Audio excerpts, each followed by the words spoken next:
என் husband கெட்டு போறதுக்கு பாதி காரணமே நீங்க தான். ஆவுனா வந்துடுறீங்க ஃப்ரெண்ட்ஸ்னு. மா சும்மா சும்மா உன் ஹஸ்பண்ட் கெட்டு போறதுக்கு காரணம் நாங்க தான் சொல்லாத. பக்கத்துல நின்னுக்கிறான் பாரு 10 மாசம் பால் குடிக்கிற குழந்தை மாதிரி. எங்களுக்கு பீர் குடிக்கிறதுல இருந்து மொத்த கெட்ட பழக்கத்தையும் கத்து கொடுத்த வாத்தியாரே உங்க ஆத்துக்கார் தான். 6வதுல அமலான்னு ஒரு பொண்ணை லவ் பண்ணா, 8வதுல ஏகவல்லின்னு ஒரு பொண்ணை லவ் பண்ணா, காலேஜ்ல கல்பனான்னு ஒரு பொண்ணை லவ் பண்ணா. இத்தனை பொண்ணுங்களோட வாழ்க்கையை கெடுத்துட்டு உன் கூட வாழ்ந்துக்கிற இவனை நாங்க கெடுக்கிறோமா? டேய் அம்மா இல்லம்மா, இவனுக்கு என் ஃப்ரெண்ட்ஸே இல்ல. பாத்தியாமா உண்மையா சொன்னதுக்கு எங்களே ஃப்ரெண்ட்ஸ் இல்லன்ட்டா.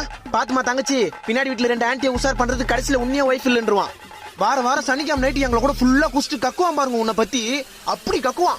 இல்லம்மா கல்யாணம் ஆகி 6 மாசம் கூட ஆகல, ஏன் தான் கல்யாணம் ஆச்சுன்னு சொல்லிட்டு புலம்புறாமா? டேய் இல்லம்மா இல்ல. போய் சொல்றா, குழந்தை பிறக்காது. ஆமாமா பாத்தியா ஐயோ இல்ல இல்ல இல்ல. இப்ப சொல்லு, உன் வீட்டுக்காரன நாங்க கெடுக்கிறோமா? இல்லனா ஆனா 1000 தான் இருந்தாலும் சரி, அவனுக்காக ஃப்ரெண்ட்ஸ் நாங்க கடைசி வரையும் இருப்போம். எது வர மச்சான், எது வந்தாலும் உண்மையை சொல்லிடணும். நண்பன்ல